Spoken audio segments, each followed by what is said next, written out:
आप सब कैसे हैं? मुझे उम्मीद है आप सब ठीक होंगे।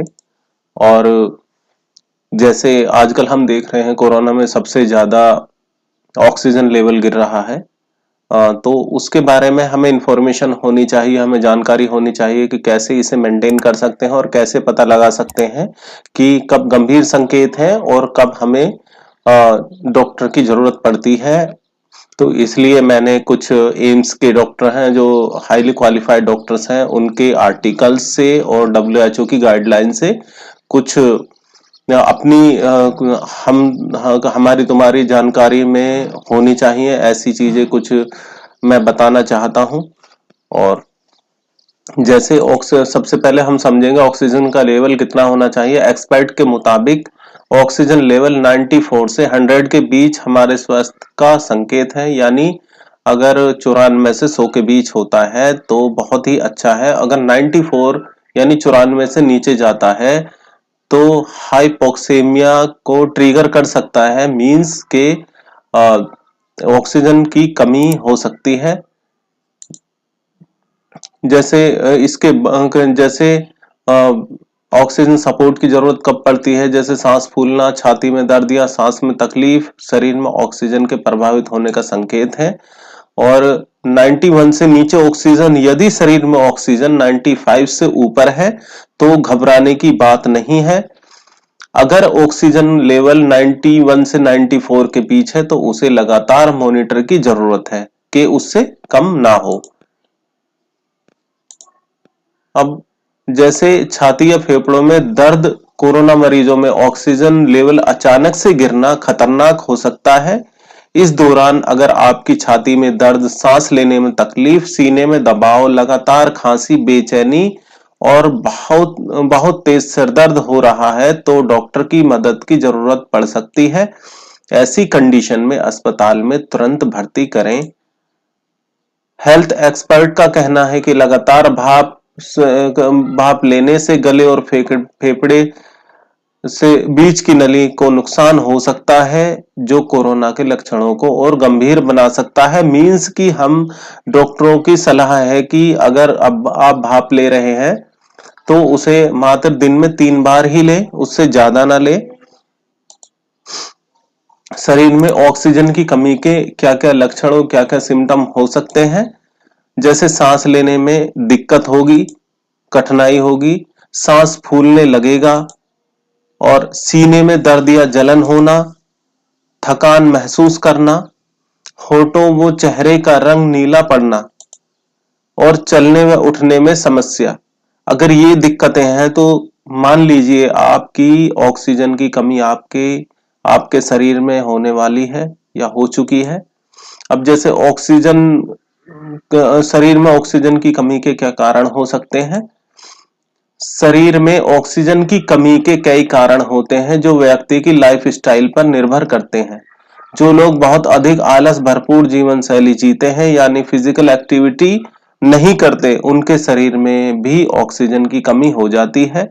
जो लोग बहुत अधिक श्रम करते हैं यानी काम करते हैं या हार्ड वर्क करते हैं लेकिन उसके हिसाब से डाइट नहीं लेते हैं, उनके शरीर में भी ऑक्सीजन की कमी हो सकती है।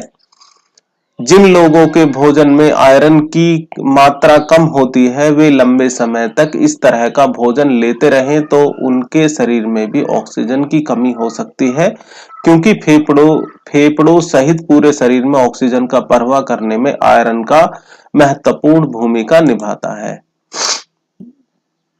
ऐसे ऑक्सीजन लेवल को बढ़ा सकते हैं, जैसे ऑक्सीजन लेने में परेशानी होने पर पेट के बल सामने की तरफ लेट जाएं, पेट के बल मतलब उल्टा लेट जाएं, और सिर, कमर, कूल्हे व पैरों के नीचे कई तकिए रख लें।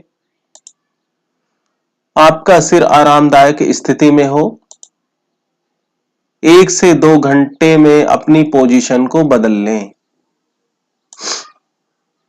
समय समय पर ऑक्सीजन लेवल की जांच करते रहें। एक ऑक्सीमीटर आता है, अभी फिलहाल वो 1400 या 1500 रुपए का आएगा और वो फिंगर पर क्लिप करके उससे ऑक्सीजन लेवल आसानी से चेक किया जा सकता है। कोरोना के ऐसे 3 नए खतरे जिनमें मरीज ही नहीं डॉक्टर और वैज्ञानिक भी जूझ रहे हैं। जैसे नई रिसर्च से पता चला है कि फेफड़ों के बाद अब यह आंतों के जरिए आंतों में घुसने लगा है। संक्रमण के बाद रक्त के थक्के जम रहे हैं जो किडनी, लीवर, हार्ट और फेफड़ों के लिए जानलेवा बन रहे हैं। पहला खतरा हैप्पी हाइपोक्सिया। इसका मतलब है कि मरीज ठीक ठाक बात करेगा, सब कुछ सही लगेगा, लेकिन रियलिटी में कुछ सही नहीं हो जा सकता, सही नहीं होता है। तो इस एक स्वस्थ इंसान कम से कम ऑक्सीजन का स्तर 95% होता है, लेकिन कोरोना के जो मामले सामने आ रहे हैं उनमें यह स्तर 70 से 80% है। कुछ में तो यह 50% से भी कम है। वैज्ञानिकों के मुताबिक ऐसे में शरीर में ऑक्सीजन का स्तर घट रहा है और रिएक्शन के तौर पर कार्बन डाइऑक्साइड का स्तर बढ़ रहा है।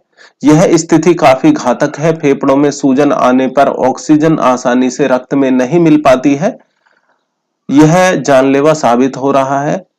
तो इसके लिए खुले में भी बैठ सकते हैं, जैसे पीपल और नीम के पेड़ के नीचे, बहुत ही अच्छा है। जैसे दूसरा खतरा है पूरे शरीर में खून के थक्के जमना। कोरोना का दूसरा खतरा रक्त के जानलेवा धक्कों से है जो संक्रमण के बाद शरीर में बन रहे हैं। इसका असर दिमाग से लेकर पैर के अंगूठे तक हो रहा है। येल यूनिवर्सिटी के प्रोफेसर मार्गेट पिसानी के मुताबिक ऐसी स्थिति बनने पर खून में ऑक्सीजन का स्तर गिरता है और क्लॉटिंग डिसऑर्डर के मामले चीन में फरवरी में आए थे, लेकिन इसकी गंभीरता धीरे धीरे सामने आ रही है। फ्रांस और नीदरलैंड के शोधकर्ताओं का कहना है कि कोरोना से संक्रमित 30% मरीज पल्मोनरी एम्बोलिज्म से जूझ रहे हैं, जिसमें फेफड़ों तक रक्त पहुंचाने वाली धमनी ब्लॉक हो जाती है। इसकी वजह रक्त के थक्के हैं जो कार्डियक अरेस्ट की वजह भी बन सकते हैं। शोधकर्ताओं के मुताबिक थक्के जमने में शरीर के कई अंग डैमेज हो सकते हैं। इनमें हृदय, किडनी, लीवर और दूसरे अंग भी शामिल हैं। स्विट्जरलैंड के ज़ूरिक यूनिवर्सिटी के शोध वैज्ञानिकों का कहना है कि कोरोना रक्तवाहिनियों को संक्रमित करके किसी भी अंग तक पहुंचकर जानलेवा बन सकता है। शोधकर्ताओं फ्रैंक रिसिज के मुताबिक रक्तवाहिनी की ऊपरी सतह पर हमला करता है। इस हिस्से में एंडोथेलियम कहते हैं। ऐसी स्थिति में शरीर में खून का प्रवाह घटता है और शरीर के किसी एक हिस्से में खून जमा होने लगता है और थक्का बन जाता है। तीसरा खतरा है आंतों में पहुंचा वायरस। तो कोरोना पीड़ितों में पेट दर्द, ऐंठन, डायरिया के मामले भी सामने आए हैं। नीदरलैंड के वैज्ञानिकों ने ताजा रिसर्च में इसकी वजह बताई है। इरेमसम्स मेडिकल सेंटर के वैज्ञानिकों का कहना है कि रिसर्चर्स का कहना है कि कोरोना वायरस इंसानों की आंत की झिल्ली की कोशिकाओं को भेद कर वह अपनी संख्या रेप्लिकेट को बढ़ा सकता है, ठीक वैसे ही जैसे यह फेफड़ों में करता है। साइंस जर्नल में प्रकाशित रिसर्चर्स के मुताबिक फेफड़े की तरह आंत में भी कोरोना का लक्ष्य बनने लगी है। आमतौर पर कोरोना ACE2 रिसेप्टर एंजाइम को जकड़कर फेफड़ों के अंदर घुसता है। यह एंजाइम ही इसके लिए मददगार साबित होता है। आंतों की एपिथेलियल कोशिकाओं में भी एंजाइम पाया जाता है, इसलिए यह भी संक्रमण फैलाता है। शोधकर्ताओं ने इसे बेहतर तरीके से समझने के लिए इंसानी आंत की कोशिकाओं को निकालकर उनका एक एक हिस्सा 4 अलग अलग परिस्थितियों में लैब में विकसित किया। शोधकर्ताओं ने पाया कि सभी भिन्न भिन्न मात्राओं में यानी अलग अलग मात्राओं में ACE2 रिसेप्टर एंजाइम मौजूद था जो कोरोना का पसंदीदा है। कोरोना काल में क्या खाएं और क्या ना खाएं, इससे भी रोकथाम हो सकती है। Vitamin, minerals, fibre, protein, antioxidant food वाले ताजे फल कोरोना काल में शरीर के लिए बेहद लाभदायक है। इसके अलावा ज्यादा से ज्यादा हरी सब्जियों का सेवन करना भी शरीर में पोषक तत्वों की कमी को पूरा कर सकता है। ज्यादातर जड़ वाली सब्जियां जैसे आलू, शकरकंद आदि खाना आपके लिए लाभदायक हो सकता है। शरीर में पानी की मात्रा कम न होने दें, इसलिए पर्याप्त मात्रा में पानी पिएं और पानी वाले फल व सब्जियों का सेवन करें। मांसाहारी खाने वाले लोग हफ्ते में 1-2 बार रेड मीट खाएं, जबकि चिकन वे 2-3 बार सप्ताह में खा सकते हैं। आपके दिन भर के भोजन में कम से कम 2 कप फल होने चाहिए, 2.5 कप हरी सब्जी और 160 ग्राम मीट व 180 ग्राम अनाज होना चाहिए। जैसे कोविड-19 में WHO ने कुछ गाइडलाइंस जारी की हैं, बताए कि नई लहर से कैसे बचने के लिए क्या खाएं और क्या नहीं। तो इसके बारे में मैंने आर्टिकल WHO से लिया था। तो ऐसे में इस वक्त नमक का सेवन दिन में 5 ग्राम तक सीमित करें तो बेहतर होगा, इससे ज्यादा नुकसान देगा। नमक का सेवन सीमित करें, पानी का सेवन बढ़ाएं, चीनी कम खाएं। विश्व के स्वास्थ्य संगठन ने लोगों को हर दिन 8 से 10 गिलास पानी पीने के लिए कहा है। इससे शरीर में पानी की कमी नहीं होगी और शरीर का तापमान भी नियंत्रित रहेगा। वहीं ड्रिंक में चीनी के सेवन से जितना बच सकते हैं बचें, यानी और स्वस्थ जीवन शैली अपनाएं। मींस कोविड-19 से बचने के लिए हर व्यक्ति को स्वस्थ जीवन शैली का पालन करना चाहिए। एक्सरसाइज, ध्यान और पर्याप्त नींद इम्यून सिस्टम को मजबूती देगा। लोगों के संपर्क में आने से बचने के लिए घर पर खाएं और संक्रमण को कम करने की कोशिश करें। खाने चाहिए नॉनवेज खाद्य पदार्थ आपको स्ट्रॉन्ग बनाएंगे। दी गई गाइडलाइन के अनुसार लाल मांस सप्ताह में 1 या 2 बार खाया जा सकता है। वहीं मछली, अंडे, दूध के साथ 160 ग्राम मांस और बीन्स से पर्याप्त खाद्य पदार्थों का उपयोग करना चाहिए। साबुत अनाज व मेवे खाएं। WHO ने वायरस से लड़ने में साबुत अनाज व मेवे को पावरफुल बताया है। संगठन ने कहा कि व्यक्ति 180 ग्राम अनाज जैसे मक्का, जई, गेहूं, बाजरा, ब्राउन राइस और आलू खाए तो संक्रमण से बचा रहेगा। वहीं अपने आहार में फल सब्जियां के अलावा बादाम, नारियल, पिस्ता जैसे नट्स को शामिल करने का सुझाव दिया है। फल और सब्जियां खाना शुरू करें।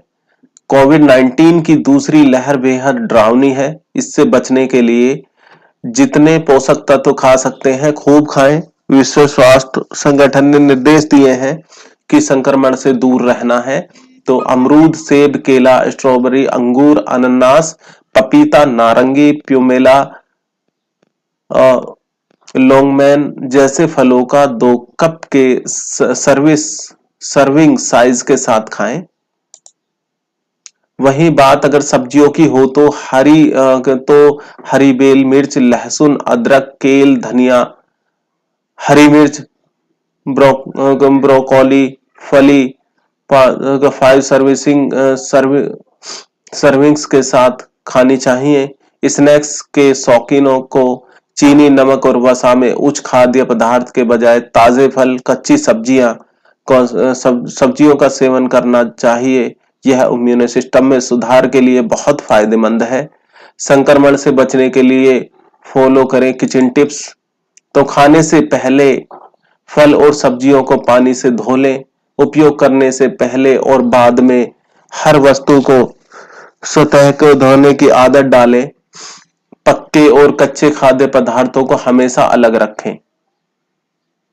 पक्के और कच्चे खाद्य पदार्थों को काटने के लिए अलग अलग चॉपिंग बोर्ड और बर्तनों का इस्तेमाल करें। बहुत गर्म भोजन ना खाएं, यानी सर्व ना करें। सब्जियों को ओवर कुक न करें, यानी ज्यादा ना पकाएं। सब्जियों को ज्यादा ना पकाएं। इन्हें ज्यादा पकाने से इसमें मौजूद विटामिन और मिनरल्स जैसे पोषक तत्व नष्ट हो जाते हैं। Thanks for watching my dear friends. Thank you.